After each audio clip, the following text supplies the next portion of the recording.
টি-20 বিশ্বকাপে এবার সুপার 8-এ জায়গা করে নিল জিম্বাবুয়ে। কিন্তু দুঃখের বিষয় হচ্ছে গিয়ে বিশ্বকাপ জয়ী যারা হচ্ছে গিয়ে অস্ট্রেলিয়া এবার সুযোগ পায়নি। অস্ট্রেলিয়া সুপার 8-এ উঠতে পারেনি। তাদের একদম মানে পুরোপুরি নাকানি চুবানি সব খেয়ে দিয়েছে জিম্বাবুয়ে।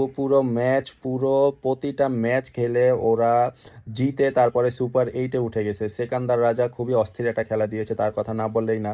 অন্যদিকে ভারতের যেই ছোট ভাই বলা হয়, যাদেরকে আমি নাম না বললেও অবশ্যই আপনারা চিনবেন, আফগানিস্তানের সব সময় বরাবরই বড় বড় কথা থাকে। তারা এবার বলেছিল তারা হয়তো সেমিফাইনাল পর্যন্ত অবশ্যই যাবে, কিন্তু তারা সুপার 8-এ উঠতে পারলো না। তারাও নাকানি চুবানি খেয়ে তারাও তাদের ফ্লাইট ধরতেছে তাদের দেশে যাওয়ার জন্য।